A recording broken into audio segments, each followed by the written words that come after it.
semangat pagi. Apa kabar semuanya? Ketemu lagi di obrolan pagi dan kali ini bersama dengan saya Dewi. Nah, seperti biasa obrolan pagi akan ngobrol-ngobrol santai bersama dengan narasumber kami. Ya baik, terima kasih Anda masih bersama dengan kami. Dan sekarang kita akan ngobrol-ngobrol bersama dengan narasumber saya. Kita akan bertanya banyak hal tentang barang kertas bekas yang katanya bisa jadi amal. Nah, saya sudah terhubung dengan rekan-rekan dari Yayasan Barkasmal Nusantara, yaitu barang kertas bekas tapi jadi amal Nusantara. Kita bersama dengan Ketua Yayasan Barkasmal Nusantara ada Mas Dori Saputra dan juga Bendahara Yayasan ada Mas Ale Ihwan Jumali. Selamat pagi. Selamat pagi Mbak Isa. Oke, ini previewnya belum muncul nih di layar saya. Nah, sudah nih. Gimana kabarnya hari ini nih, Mas? Alhamdulillah baik, sehat selalu.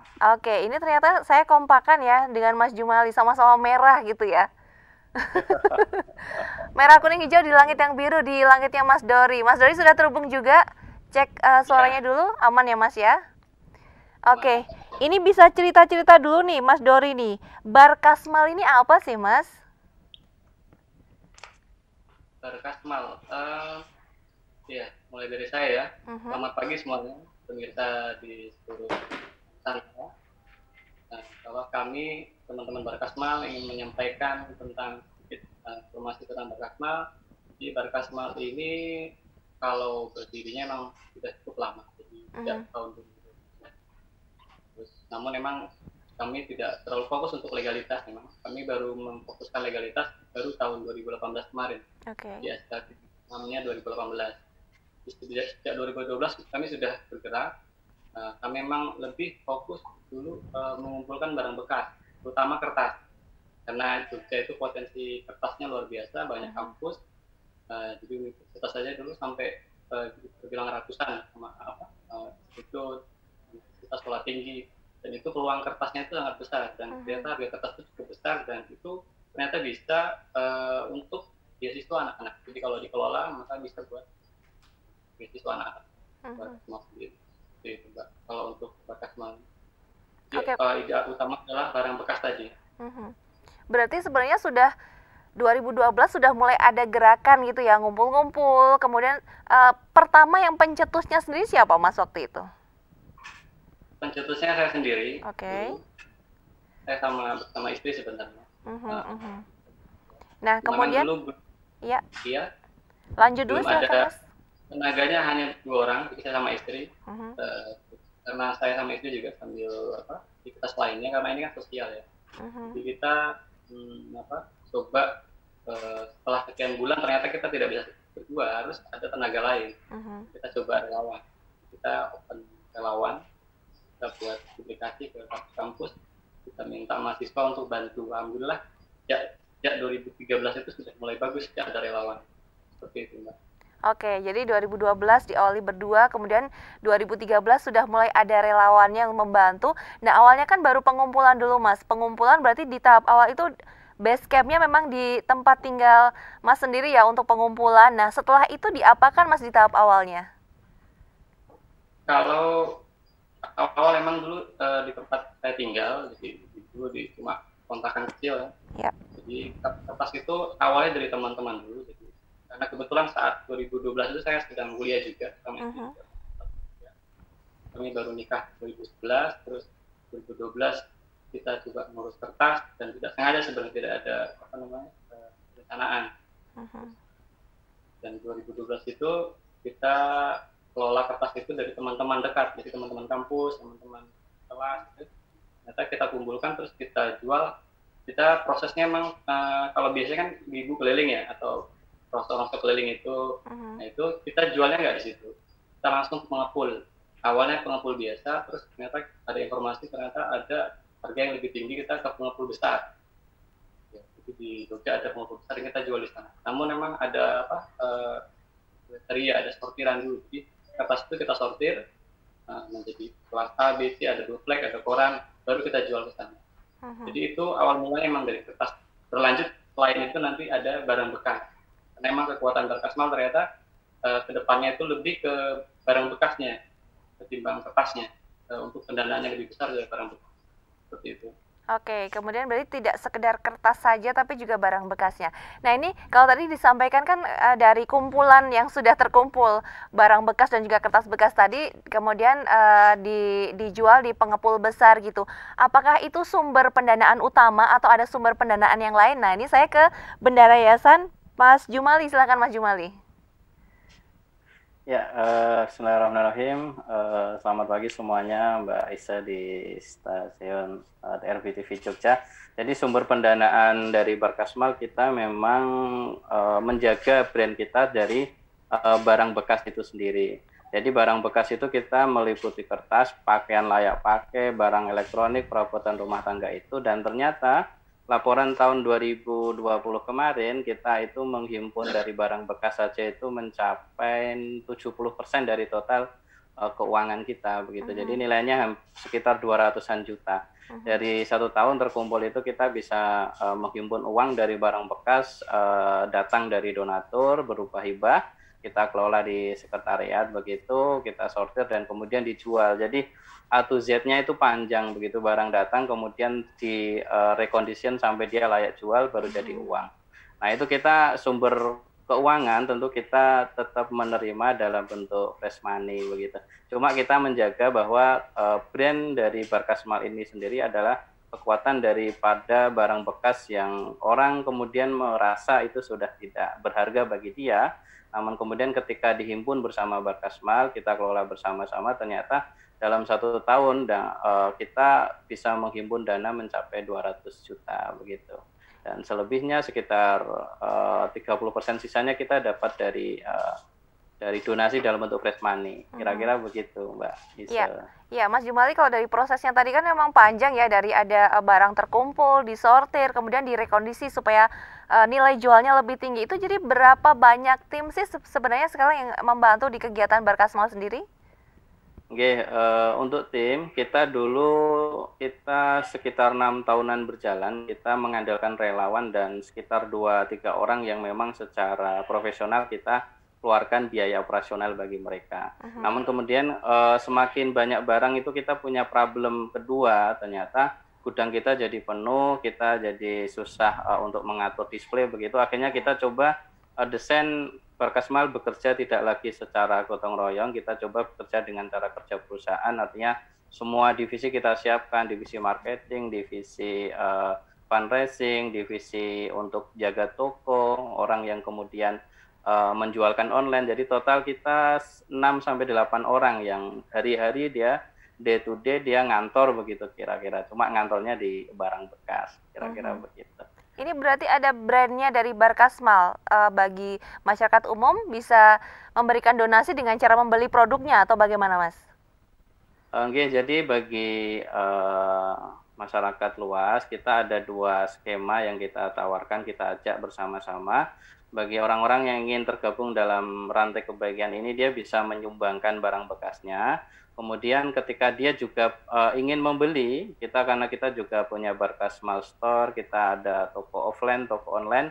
Kemudian jadi bagi orang yang kok di rumahnya tidak ada barang bekas nih, tapi kemudian ingin bergabung dan berpartisipasi dalam aktivitas kebaikan ini, dia bisa ikut membeli barang kita.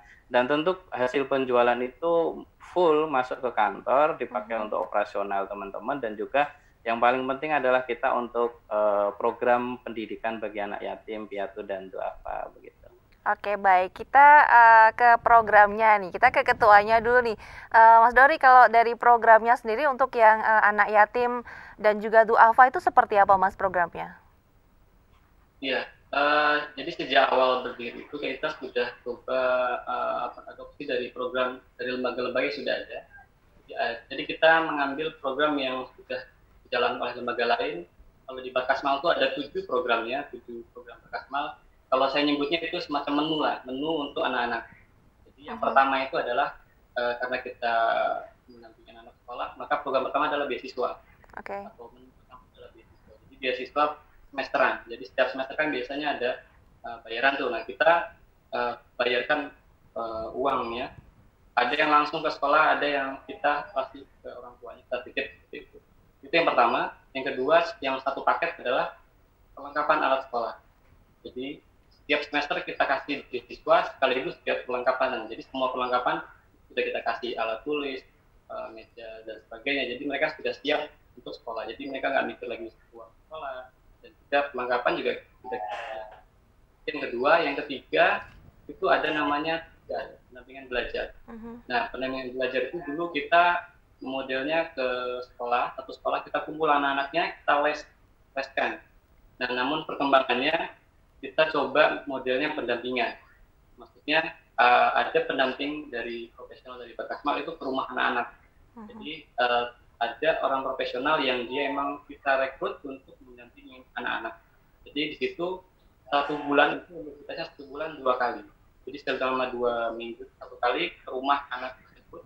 Nah, kita dampingi, kita konseling apa saja dan sebagainya untuk tentang kondisi semuanya, kesehatannya dan sebagainya. Jadi pemantauan selama 1 bulan 2 kali. Itu yang pijar.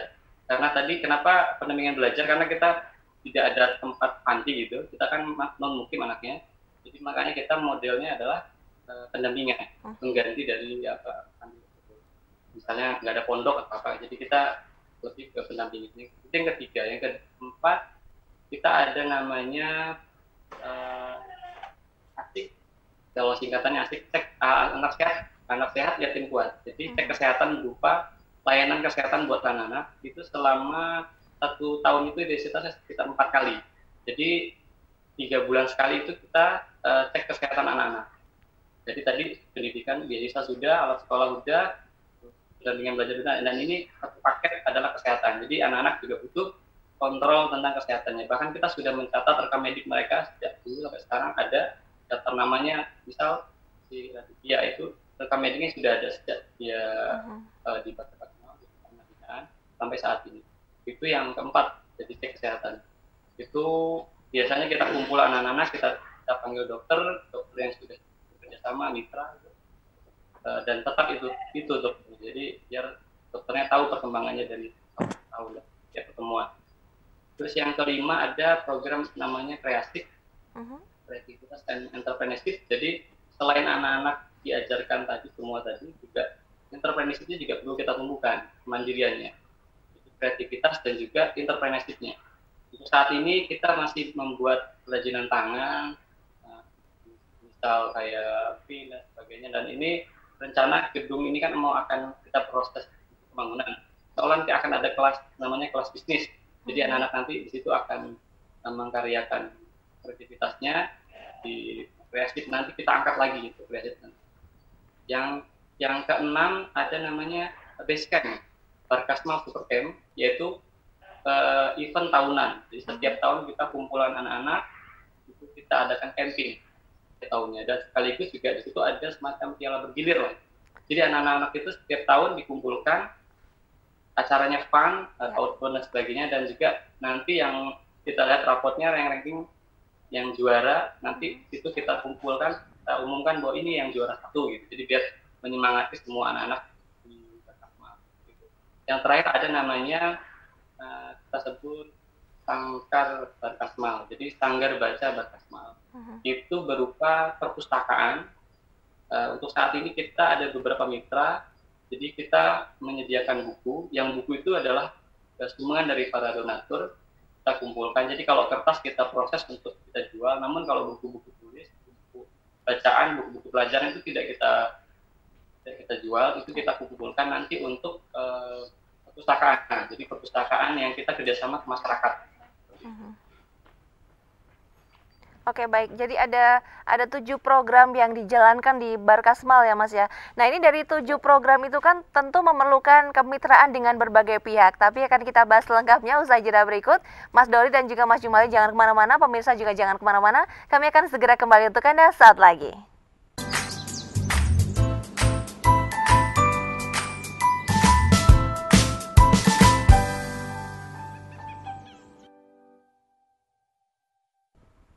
Ya, masih bersama kami dalam obrolan pagi, dan saya masih bersama dengan rekan-rekan dari Yayasan Barkasmal Nusantara. Ada Mas Dori Saputra, Ketua Yayasan, dan juga ada Mas Jumali, Bendahara Yayasan. Tadi disampaikan oleh Mas Dori beberapa program yang diselenggarakan oleh Barkasmal untuk anak asuhnya ada 28 ya Mas ya, atau ada update lagi untuk jumlah anak didik anak asuhnya Mas? Iya, untuk anak-anak ada 28 anak untuk update saat ini. Sebenarnya setiap tahun itu emang kita ada namanya daftar ulang untuk siswa. Jadi kita memberikan pilihan lagi mau lanjut atau tidak gitu. Ya. Jadi jangan sampai kita semacam memaksakan memberikan siswa. Misalnya dia tidak mau lanjut ya kita stop. Nanti kita cari anak lagi yang memang sangat layak untuk menerima beasiswa. Jadi bisa dialokasikan ke anak didik yang lain gitu ya. Saya ke Mas Jumali dulu. Mas Jumali, kalau dari program-program yang tadi disampaikan Mas Dori ada 7 program itu sendiri, program mana yang sekarang tuh lebih urgent untuk mendapatkan mitra baru Mas untuk kemitraan? Tentunya juga pendanaan kan tidak hanya tadi disampaikan tidak hanya fresh money ya, tapi juga bara, mungkin kerjasama juga. Gimana Mas? Untuk kerjasama dengan mitra yang lain, kita pertama kan sebenarnya untuk penerima beasiswa kita tidak perbanyak dari jumlah anak yang menerima, tapi kita ingin pastikan 20 anak yang saat ini register ini, kita pastikan dia selesai pendidikannya sampai dia inginkan di tingkat apa begitu. Jadi ada 2 anak itu dia sejak SD dia sudah bersama kita, menjadi mitra kita, menjadi siswa kita. Sekarang dia sudah kuliah di salah satu universitas swasta di Jogja begitu. Artinya kalau dia masih ingin fokus terus belajar, dia ingin menempuh pendidikan setinggi-tingginya, insya Allah kita akan support terus begitu. Nah nanti ketika dia selesai baru kita kemudian lihat kemampuan keuangan, kalau ternyata kita mampu untuk nambah anak lagi untuk kita bantu support pendidikannya, baru kita buka lagi begitu. Maka ada semacam registrasi ulang di tiap semesternya. Nah untuk mitra kita tentu lebih karena kita melihat di Indonesia ini terutama secara keseluruhan, lembaga-lembaga sosial yang bergerak di bidang seperti kami untuk menghimpun dana ini kan sudah banyak begitu ya.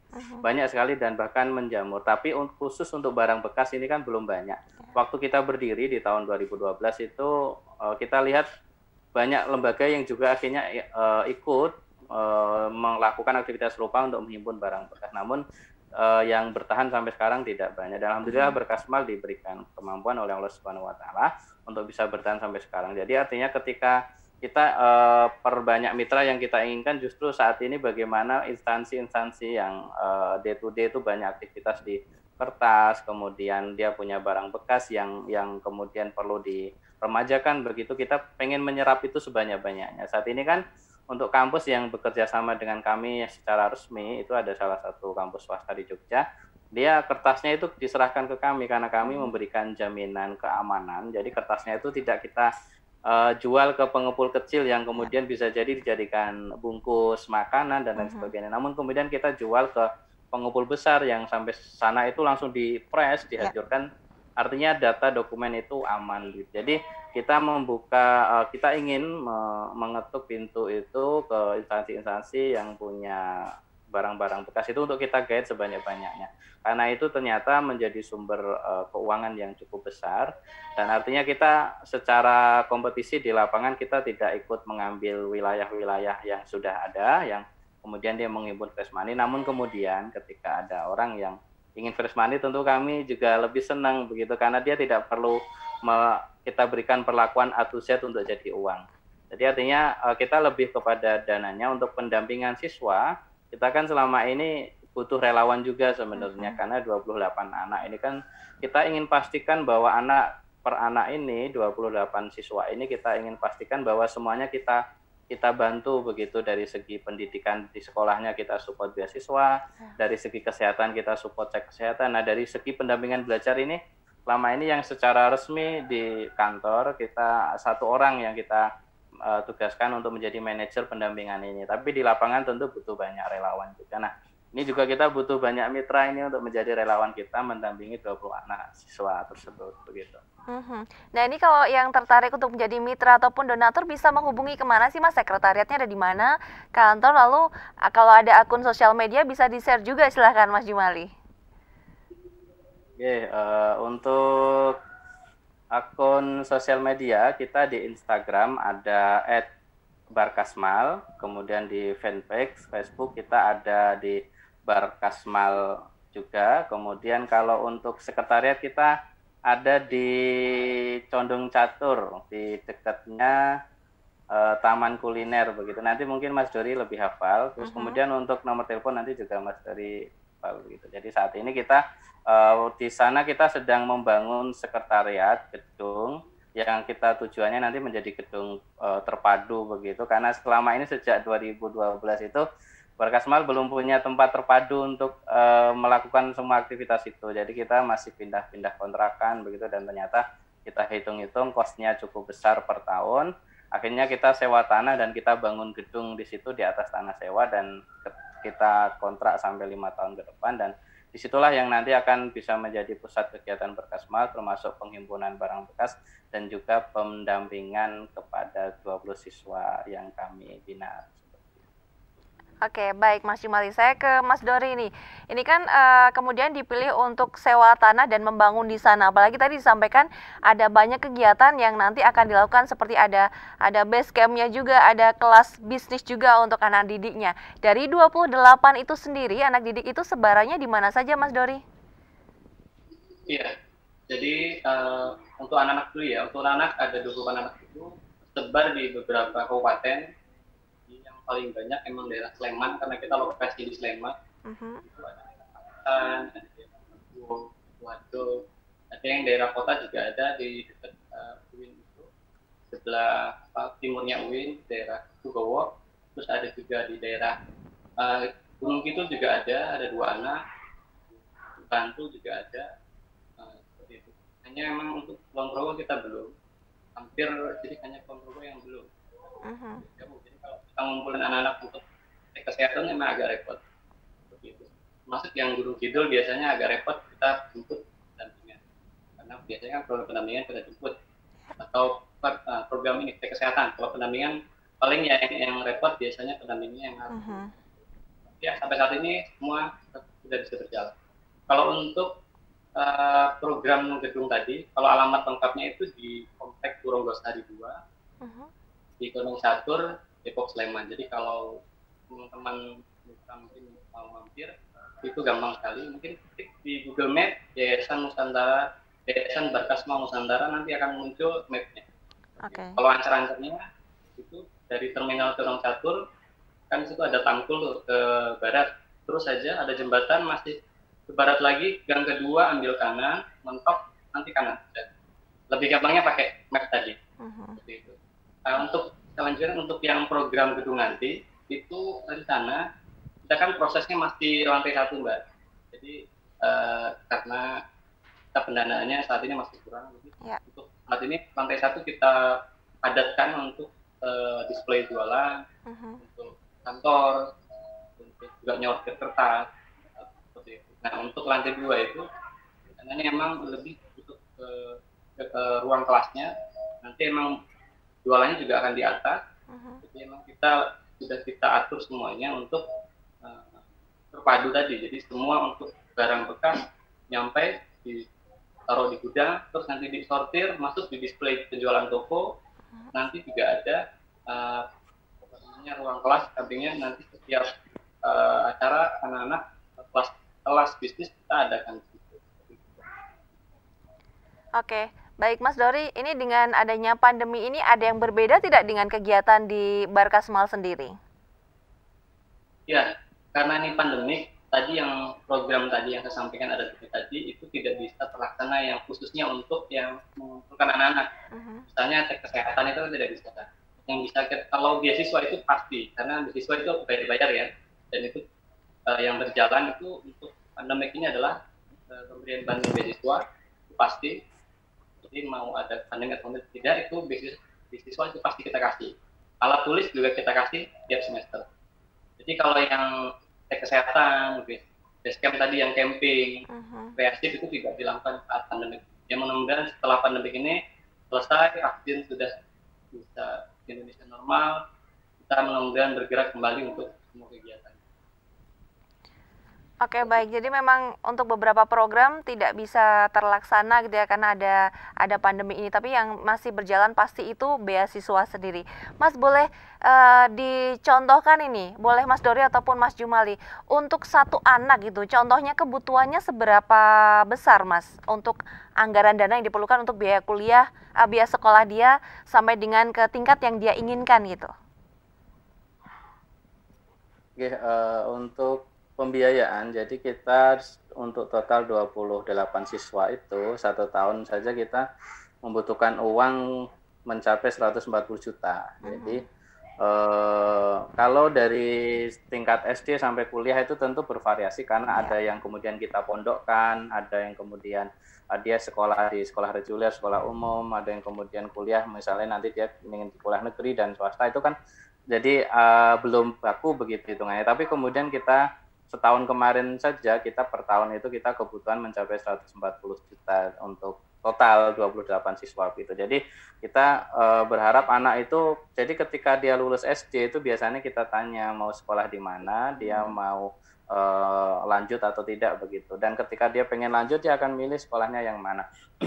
Kemarin ada siswa kami di salah satu sekolah swasta di Jogja juga, di SMP dia ingin lanjut ke SMA begitu. Nah kita sebenarnya kita sempat ada tawaran beasiswa di luar di Bandung waktu itu untuk siswa kami, namun kemudian siswanya kita tanya ternyata dia pengen lanjut di sekolah yang sama yang ada SMA-nya di dia, dan dia melanjut pondok di situ dan alhamdulillah sampai hafal Al-Qur'an begitu di situ. Artinya secara biaya variatif, tidak per anak kita menghitungnya, namun kemudian sesuai dengan perkembangan tingkat pendidikan, tapi kira-kira sekitar 140 juta untuk mereka begitu.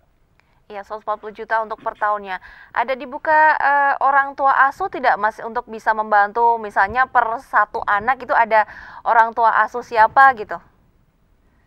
Oke, benar. Jadi untuk orang tua asuh kita ada beberapa orang tua yang dia secara khusus membiayai by name begitu. Jadi kita ada konsep orang tua asuh juga bagi anak. Jadi ketika dia ingin gabung begitu bisa kita tunjukkan profil anaknya si A sampai nomor 1 sampai 28 begitu, dia tinggal milih ini kebutuhannya berapa, kemudian dia bisa join tuh untuk menjadi orang tua asuh bagi mereka. Artinya dia secara rutin dia memberikan beasiswa dalam bentuk uang begitu ke anak tersebut. Ya, untuk nominalnya sendiri apakah ada ketentuan atau nanti bisa disesuaikan dengan anggaran dari orang tua asuh sendiri atau bagaimana, Mas? Mas Dori mungkin bisa menjawab kalau terkait itu. Iya, tadi yang disampaikan Mas Jumali tadi memang untuk biayanya variatif beda-beda ya. Jadi memang sesuai dengan kebutuhan. Contoh kalau di kampus itu yang swasta kan secara semesternya memang sudah ditentukan oleh kampus, ya kita bayar sesuai yang ada di kampus. Kalau untuk anak SD kan biasanya yang negeri itu ini gratis, cuma kita tetap memberikan bantuan berupa uang untuk menunjukkan itu memang kita pukul rata. Misal yang SD itu 550.000 per satuan, yang negeri ya. Jadi itu kita berikan ke anak tersebut, ke orang tuanya. Itu yang negeri. Namun ada yang swasta yang tadi memang dia sekolah di yang yang memang kualitasnya bagus, maka biayanya akan besar. Ada yang per anak itu karena beda-beda. Jadi ada sekolah swasta itu juga melihat mereka ada program beasiswa. Jadi ada beberapa anak kita itu yang satu anak kecil atau anak besar karena dari sekolah diseleksi lagi. Gitu. Contoh, ada yang satu anak itu 1 bulan mencapai 700.000 paling besar per bulan karena dia boarding school tadi di SMP. Ada yang mencapai paling kecil, misal di sekolah swasta itu sekitar 1 bulannya sekitar 400-an gitu. Itu yang swasta ya. Nah yang untuk SMA ada juga yang boarding school juga yang cukup besar. Jadi tadi untuk besarannya variatif.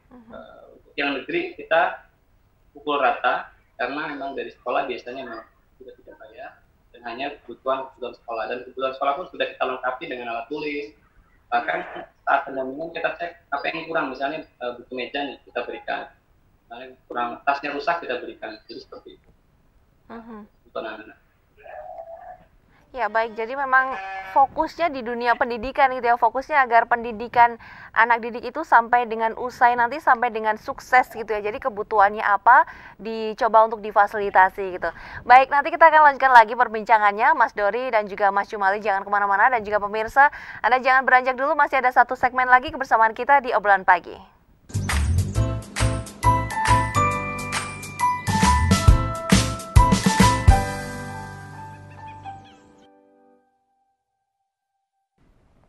Ya, the power of barang bekas tapi bisa jadi amal. Kita masih lanjutkan perbincangannya bersama dengan Yayasan Barkasmal Nusantara. Saya bersama dengan Mas Dori Saputra, Ketua Yayasan, dan juga Bendahara Yayasan ada Mas Jumali. Bagi pemirsa yang mau bergabung, mungkin ada yang mau bertanya, silakan Anda bisa telepon kami di 4477666. Nah, terkait dengan donasi barang bekas ini, saya masih ke Mas Dori ya.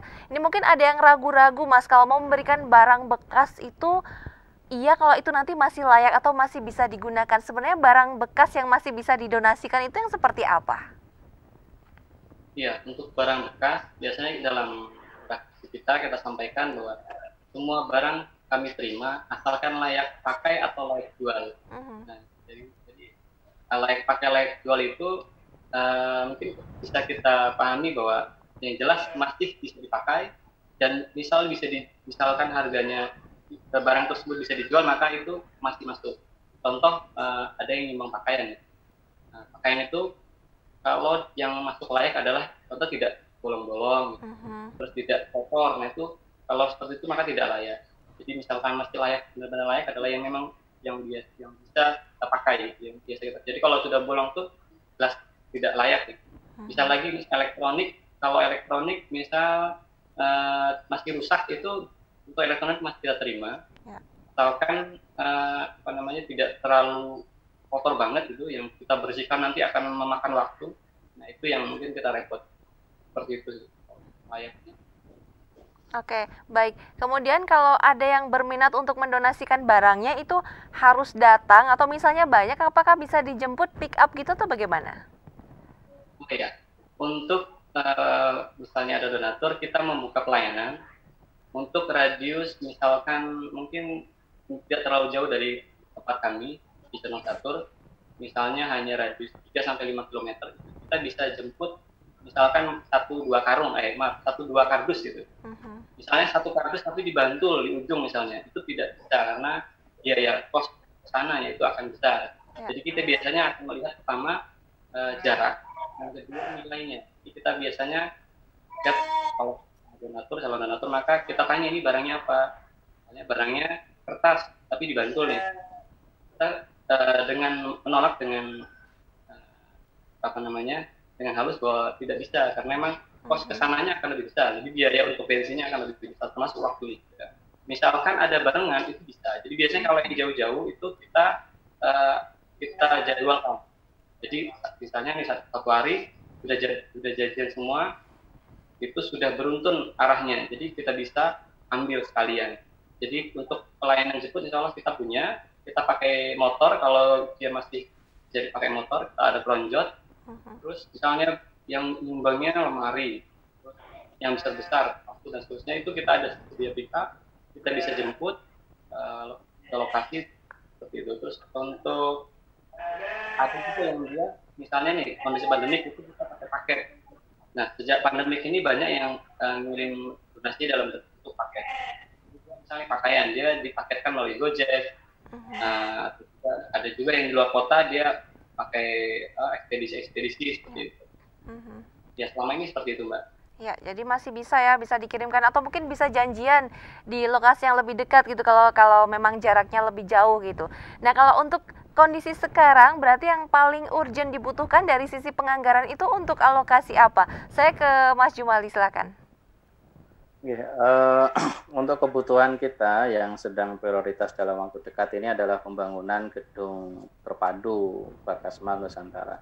Jadi kita untuk mengefisiensikan pengeluaran tahunan untuk sewa kontrakan yang sebelumnya, kemudian kita kalkulasi ternyata ketika kita menyewa tanah selama 5 tahun, kemudian kita bangun gedungnya itu ternyata itu lebih efisien begitu. Akhirnya kita lakukan itu, tapi ternyata kemarin kita kemampuan keuangan kita masih mencapai 60-70% pembangunan, jadi kita masih kebutuhan biaya sekitar 130 juta itu adalah untuk penyelesaian bangunan di gedung terpadu tersebut. Jadi kita masih finishing di lantai 2, masih tempatnya masih terbuka, belum ada dinding, belum kita lantainya belum kita selesaikan juga. Jadi bagi masyarakat luas yang kemudian sedang menyaksikan acara ini, kita berharap bisa berpartisipasi dalam kebaikan bersama Barkasmal. Dalam waktu dekat ini yang kita butuhkan adalah menyelesaikan bangunan gedung terpadu untuk semua kegiatan Barkasmal Nusantara gitu.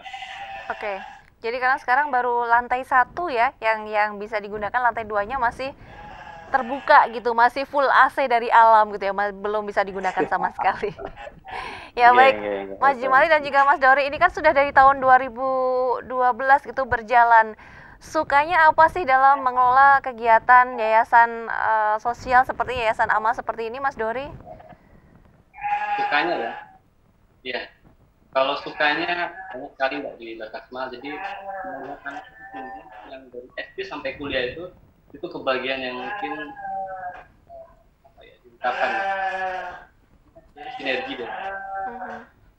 Kami sebagai tenaga, sebagai mikir untuk membuat Barkasmal, namun kami tidak bisa sendiri, maka butuh adanya relawan, butuh adanya donatur sebagainya. Jadi melihat itu berkembang, kita sangat senang sekali. Bahkan ada donatur sampai jauh-jauh luar kota datang, itu juga kita senang sekali, sampai luangkan waktunya datang. Bahkan ada yang yang donatur yang proses pembangunan lantai 2 ini, kan kita melakukan penggalangan donasi nih. Itu ada yang dia menyumbangkan makanan-makanan yang dia ada, kayak sumbang pisang, makanan untuk bilangnya untuk tukang yang membantu gitu. Jadi luar biasa. Kami sampai teringat, ini kok luar biasa sekali gitu. Jadi banyak sekali sukanya di Barkasmal, alhamdulillah, termasuk ya tadi berkembangnya anak itu salah satu suka yang tidak bisa diungkapkan. Ya.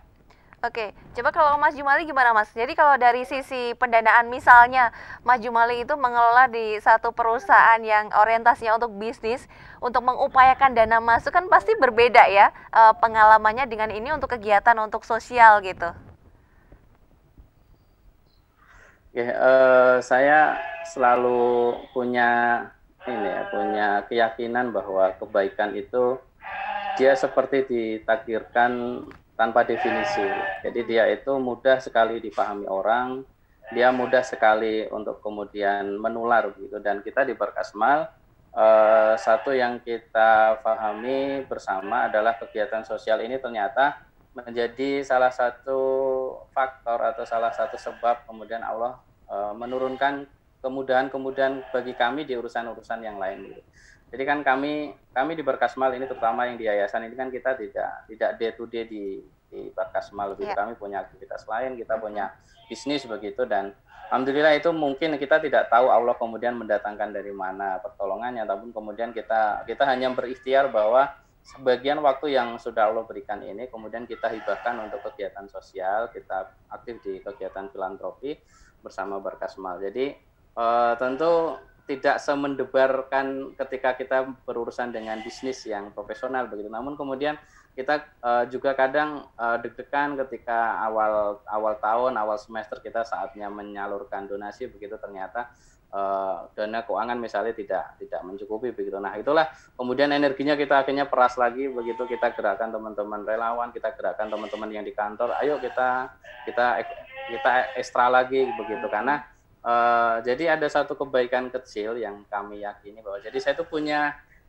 imajinasi bahwa jangan-jangan angin puting beliung yang melanda yang sampai ke Indonesia yang besar begitu, jangan-jangan dia itu adalah kumpulan dari kepakan sayap kupu-kupu yang ada di hutan Amazon begitu. Jadi di hutan Amazon itu kan ada luas berantara begitu. Kemudian di sana ada banyak kupu-kupu. Satu-satu mereka kemudian ketika terbang dia mengepakkan sayapnya, dan kepakan-kepakan kecil itu kemudian sampai ke Indonesia berkumpul dengan angin yang lain, kemudian menjadi pusaran angin yang besar seperti puting beliung. Jadi kami berharap, kami meyakini bahwa kebaikan-kebaikan kecil yang kami lakukan ini bisa menjadi satu energi besar ketika kita berhimpun, kita berkumpul bersama mensukseskan teman-teman terutama dari anak yatim, piatu dan duafa ini juga untuk mendapatkan tools yang sama sebagaimana anak yang lain untuk menempuh pendidikan mereka begitu. Oke, baik. Dan yang terakhir Mas Dori bisa diinformasikan kalau akan menghubungi ke Barkasmal bisa menghubungi kemana? Silakan Mas Dori. Ya, bisa menghubungi ke nomor 0878 3935 0674. Saya ulangi 0878 3935 0674. Bisa via WhatsApp nanti dan simpan nomornya. Ini nanti kita akan hubungi. Oke, baik. Dan juga pemirsa Anda juga bisa langsung cek Instagramnya Barkasmal dan juga ada Facebook fanpage-nya juga ya. Kalau di map juga sudah ada lokasinya, sudah ditandai Yayasan Barkasmal Nusantara. Baik, terima kasih dan juga sukses selalu, penuh berkah untuk Mas Dori Saputra dan juga Mas Jumali dari Yayasan Barkasmal Nusantara. Terima kasih. Assalamualaikum Mas. Waalaikumsalam warahmatullahi wabarakatuh, Mbak Ina. Ya baik pemirsa, demikian perbincangan saya dalam obrolan pagi kali ini bersama dengan tamu-tamu saya dari Yayasan Barkasmal Nusantara, sekaligus sudah menutup acara di obrolan pagi kali ini. Kita ketemu Senin depan. Sampai jumpa.